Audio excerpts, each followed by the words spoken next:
All right, guys. Welcome to Friday. You guys made it through 1 week, or you're about to, I should say. Make it through 1 week of this weird sort of situation that we are living through right now. We have one more week after this until hopefully I'll get to see you guys again. I don't know if the governor is going to extend this or what. It seems to change kind of day by day. But regardless of what happens, guys, I'll still be here. We'll if I have to do this from home, we'll do it from home. It's really nice to do it this way, though, so hopefully I don't have to. So today we are going to continue on with notes. You guys had a little assignment yesterday. Hopefully you guys got that in. It was a PowerPoint. It was a little lengthier, but again, guys, you're supposed to be in here for like an hour, 45 minutes. So make sure you guys get that done. If you don't have it done, guys, this is sorry, I don't have corona. This is something that I am going to take credit on. I'm not saying I'm going to like grade you guys real harshly or anything. A lot of this is going to be participation grades, but just so you know, I mean, I'm going to give you guys credit for doing work, of course, and I try to make it to where this is a lot less than normal. Like today, I'm only going to go hopefully 20, 25 minutes at the most, because it's Friday and it's a nice day. It's not raining today, so I want you guys to get outside while we still can and maybe walk around a little bit. But this is where we left off. Actually, before we do that, of course, we need to pray. So if you guys will bow with me just for a moment, so we can go over the Lord. Lord God, I lift up a blessing to you for these individuals. I pray, Lord, that my bio class continue to be inquisitive, to continue to look outside and wonder about the natural world, Lord, despite all of the things that are happening around them, Lord. Those things are out of our control. I pray, Lord, that you, in control of these things, that you protect us, you protect your people, that you keep us safe, Lord. And Lord, that you help us through this to realize that we are fragile beings in desperate need of you. Be with us, Lord, now and always. In Jesus' name I pray. Amen. All right, so this should look familiar. This is what you guys were doing your little assignment on. You guys had to pick one of these: overproduction, variation, genetic variation primarily, selection, of course, that being the driving engine behind evolution, and of course, adaptation. So these are the central factors, the dogma, if you will, of Darwin's theory. This is what made it. And really, it's this guy right here. All of these other things, overproduction, variation, adaptation, these are important, but it's really his idea of selection. These came before him. Okay? But he was the first person to put all these things together and add with it a viable means of selection. Okay, some driving force that caused all of these other things to happen. So, overproduction, an organism has to be able to produce enough offspring to actually survive. For some organisms, that's more than others. You'll notice, again, we talked about elephants in this class before. They have a gestational period of almost 2 years. Why do they get away, or how do they get away with reproducing so slowly when things like, flies have to reproduce with hundreds of larvae or eggs in their short lifespan? Why is it that an elephant can basically have one offspring every 2 years, but flies have to have hundreds of offspring in that same 2-year time period? It's because of the fact that there's nothing after an elephant. Okay, not usually. Sometimes there's exceptions to that. There's always exceptions in nature. But usually there's nothing after an elephant. It's just too big. Nothing's going to try to take it down. So it doesn't have a lot of natural predators. So it doesn't have to worry about this idea of overprotection or overproduction, All organisms have variation. Some organisms, as I said, have more variation than others. This is vital and enables them to survive. Okay, it's that genetic variation, that small amount that makes us different, that enables us to do what we need to do to survive. Adaptation, of course, is taking that selected for good trait, that quality trait, and disseminating it through an environment, through a species, until it becomes a permanent adaptation within that species. Something that we study later on. Think about frogs. Frogs are a good example. We're going to dissect frogs, hopefully. You're not just watching me do it, but hopefully we're going to dissect frogs later in the year, at the end of the year here. And when we do that, we will talk about all the adaptations that frogs have. Frogs have these huge hind legs that enable them to jump really long distances. They have this large opening of their mouth that enables them to not only extract their elongated tongue to grab their prey, but also to bring it back in and close their mouth over it.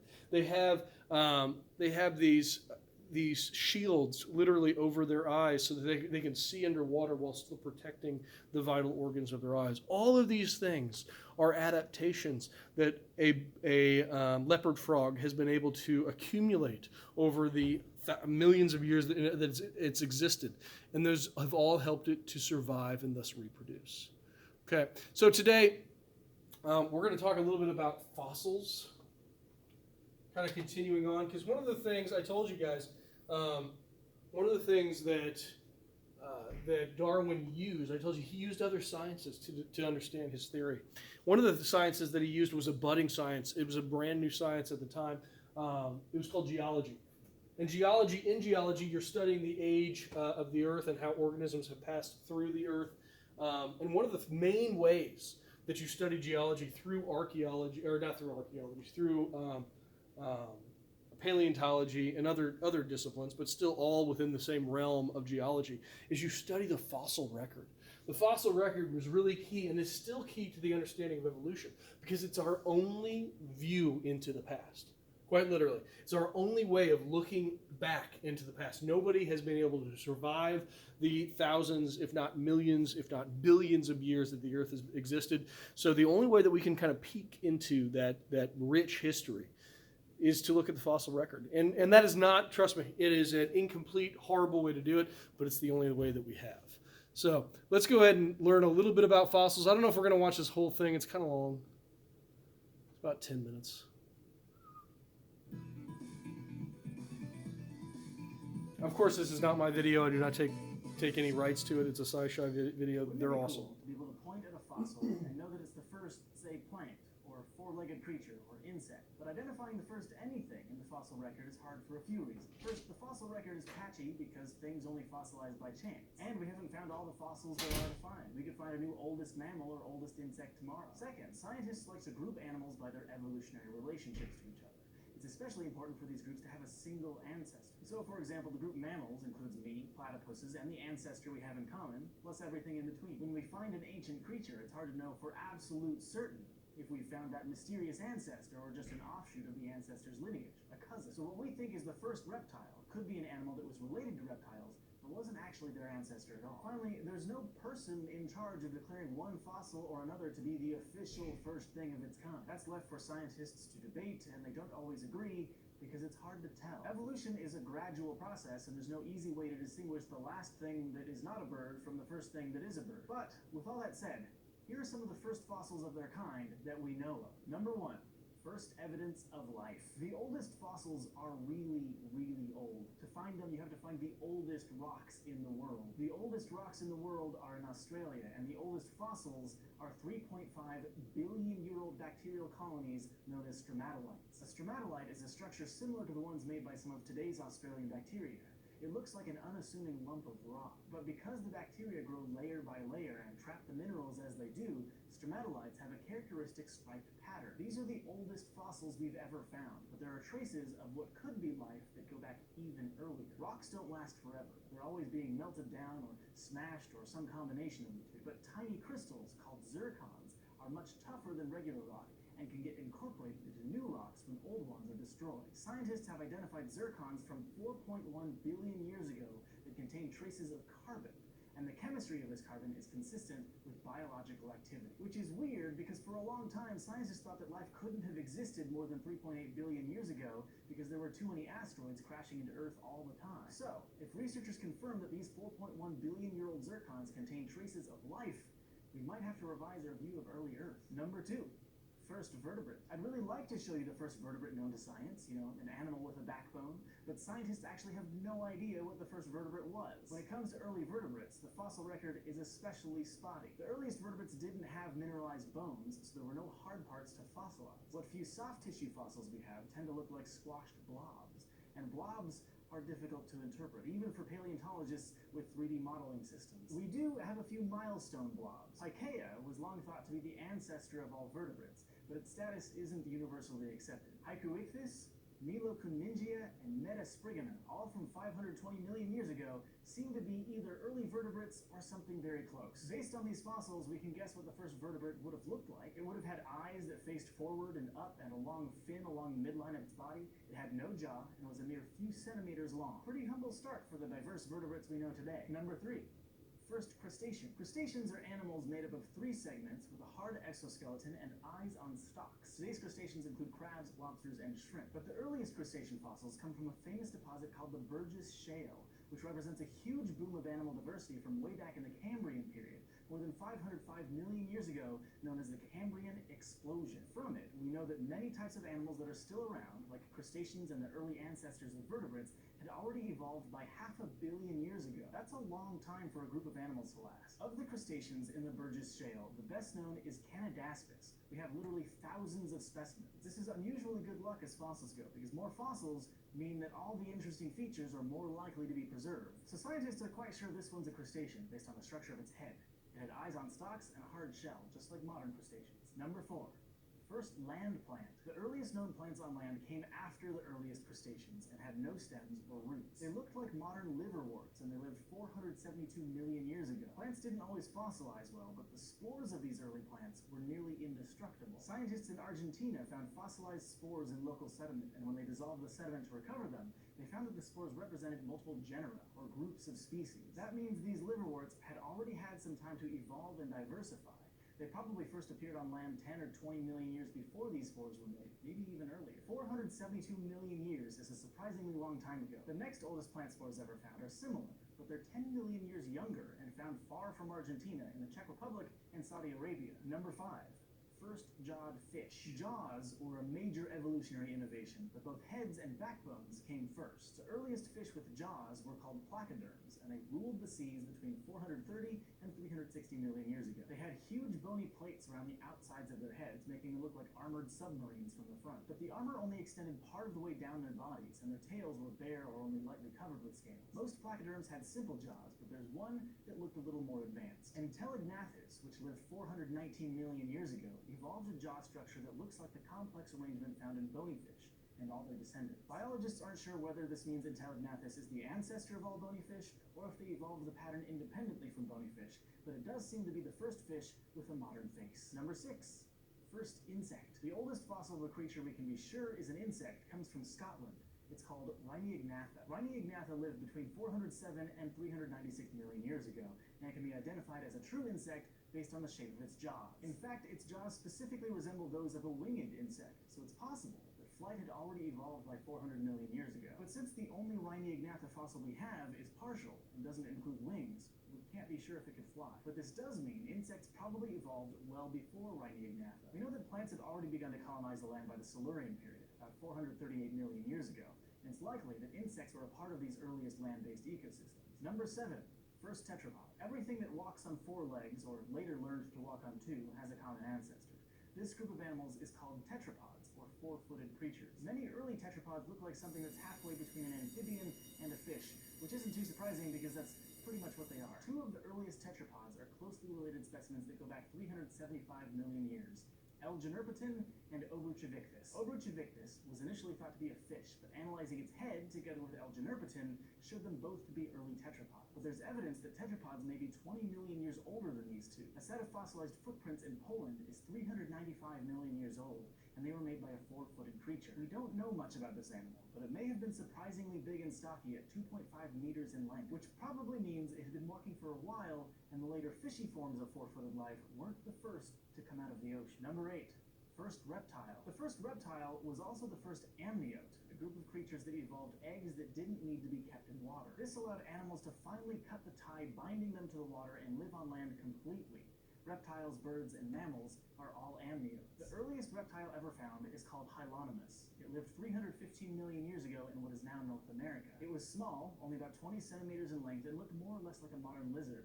It probably ate insects because plant-eating tetrapods didn't exist yet. Amniotes have probably been around since about 35 million years before Hylonomus, but it's the earliest one we can be fairly confident about. Number 9. First mammal. The earliest placental mammal ever found was a tiny shrew-like creature called Jeremiah. It lived alongside the dinosaurs in the Jurassic period, 160 million years ago. Its name means Jurassic mother. Jeremiah is a eutherian mammal, meaning it's more closely related to modern mammals with fully functional placentas than other mammals, such as monotremes like the platypus or marsupials like the koala. Eutherians give birth to live young, which mature inside the mother's body and get their nutrition from the placenta. Marsupials give birth much earlier and keep their young in pouches, and monotremes lay eggs. Despite its name, Jeremiah is probably not our direct ancestor, but a close relative. Still, the discovery of Jeremiah did turn conventional wisdom about mammal evolution on its head. Before Jeremiah, the earliest known placental mammal was only 125 million years old, but Jeremiah came along 35 million years earlier than that. That means the split between eutherian mammals and marsupials probably happened about 165 million years ago. That's much earlier than we thought, and shows mammals were already evolving and diversifying in the age of the dinosaurs. Number 10. First bird. You might already know this one. It's Archaeopteryx. Well, it's probably Archaeopteryx. We've known about this 145 million year old animal since Darwin's time, and it became a poster child for evolution. Its fossils had clear impressions of wing feathers like the ones birds use to fly, but it also had teeth and a bony tail. It looked like the perfect transitional form between dinosaurs and birds. But there is another animal that has a pretty strong claim. It's called Orornis, and it has many of the same transitional features Archaeopteryx does. It also has wings and a tail like Archaeopteryx. Except Orornis was first by 10 million years. The more dinosaurs with feathers we discover, and there are a lot, the less unique Archaeopteryx seems. The transition between dinosaurs and birds was messy and gradual. Technically, all birds are dinosaurs, so it's impossible to find a dividing line where they started being birds because they never stopped being dinosaurs. Really, it's hard to identify the first of anything, but it's worth trying to do it anyway because it gives us insight into when and how life evolved on Earth. And if you want to learn more about the history of life on Earth, be on the lookout for our upcoming mini-series. Thanks for watching this episode of SciShow, brought to you by our patrons on Patreon. Okay, so he said something at the end there that's really important. He said it gives us an insight into what we couldn't see, basically the history of our world, which is so true. It is a small insight. I have some issues with it simply because there's a lot of sort of guesswork, if you will. There's a lot of speculation when it comes to looking at fossils, things that are really old. We weren't there. We didn't see the organism when it was alive. So there's very little, I think, that we can accurately depict from simply looking at a fossil or the skeletal remains of a particular organism. Okay? So what his theory did was just this. It unified multiple fields. So again, it took geography, ecology, biology, anatomy, genetics, took all of these fields, some of them, again, brand new, and geology, of course, I don't know why that's up there. And it took a theory that encompassed all of them. And I mean, that makes sense when you think about it. Obviously, DNA has a major role. That's that whole genetic variation part. The anatomy of organisms and the vestigial structures, which is a term we're going to talk about later, that points to an evolutionary history. Of course, biology, the study of life. This is what we're trying to understand. We're trying to understand how life became the way that it is. That relates, of course, to ecology, which is the way that that life interacts with its environment. Geography, where these organisms evolved to reside, and of course, the geology, the fossil history, and just the sheer age of the Earth. All of these things are unified and linked with this one central theory, which is why some people just consider it to be such an amazing step in our scientific understanding. So what is a fossil? He probably highlighted this in the video, but fossils are traces of organisms that lived in the past. Okay? That's all they are. And note the word traces, because very rarely do we get a completely intact fossil. These are just small remnants of what the organism originally was. Okay? All fossils put together, just like all genetic material put together is considered a genome, all fossils put together are considered a fossil record. Okay? And the issue that we have, the reason that I don't put all of my emphasis on geology, is because the fossil record is incomplete. Every year, archaeologists, paleontologists, people that go and try to locate a lot of these fossils, I guess not archaeologists, but paleontologists, they're adding to the fossil record. And because of that, because of what they add, it might change our understanding and concept of the fossil record. Okay, so it's constantly, it's a living, evolving thing like most sciences. But because of that, it's somewhat unreliable. And because it's incomplete. We still have huge gaps. I mean, we might have what we think is the beginning of a particular organism that we have on Earth today. And we might have some fossils later on in that historic timeline of that organism that show some of its development. But in that timeline, we're going to have huge gaps between one fossil and the next. So if we have a fossil here and we have a fossil here, this area all in between, we have nothing. Okay, it's because these are hard to find. To find a good quality fossil is difficult. To find one that is actually usable because the Earth is constantly changing and it's moving, and fossils just don't survive most of those changes. Okay. So, sometimes comparing fossils and living beings reveal a pattern of gradual change from the past to the present. What does that sound like? Hopefully it sounds like natural selection and the evolution that results from it. Okay? But for the most part, like I said, it's difficult. While we can see that sort of small progression, incremental change from time to time, it's difficult to have a wide view of all of that change because, as I mentioned, there's these huge gaps in the fossil record.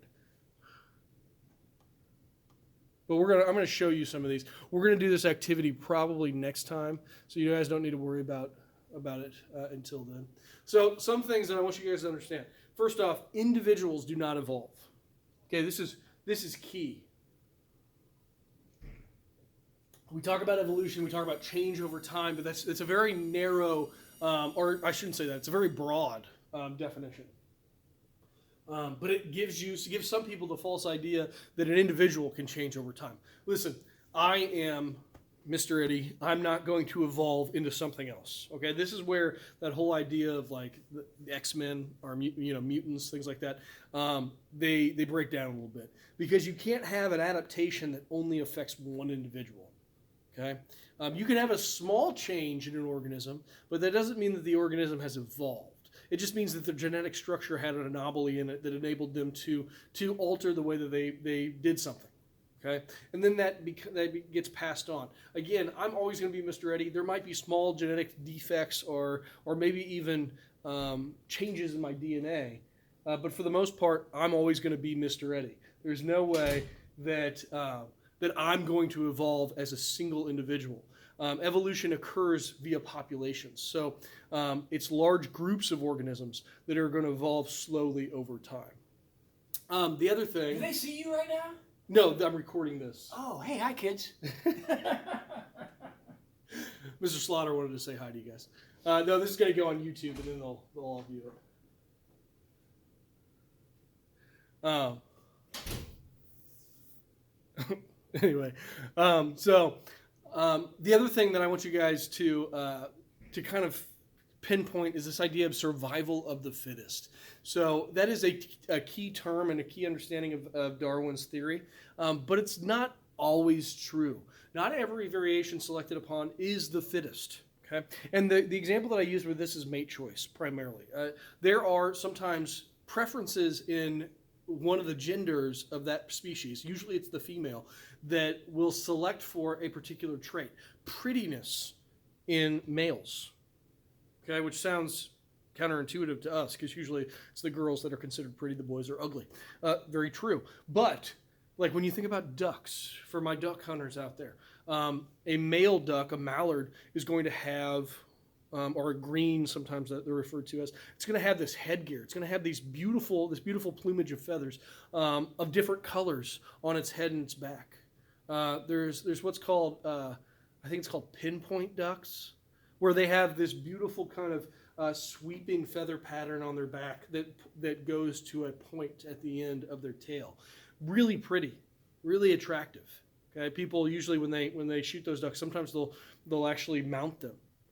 Okay, but you're never going to see a mounted female duck because they're plain. They're not ugly, I wouldn't say, but they're usually just like brown or gray. They don't have any color variation, and the reason for that is because the female ducks select their male based off of how pretty they are. This is true. So because of that, because of mate choice over time, it's not more beneficial for that duck to have a green head. In fact, I would say that it makes them more vulnerable to predators. But over time, the female duck said, I want a duck with a green head. I think that duck is prettier. I want to mate with that duck. So over time, that became part of the makeup of that species. That was an adaptation over time just for the sake of mate choice. Evolved does not always mean more complex. Sometimes the most evolved organism is the simplest organism because simple means it's easier to survive. So I think we're going to stop here. So that's about 25 minutes. I think that's plenty of time, guys. Get these notes down. Take quality notes. I'm feeling a notes quiz next week sometime. If you get time today, go outside, take a little walk while we still can, okay? Guys, stay safe, be healthy. I'll see you next time.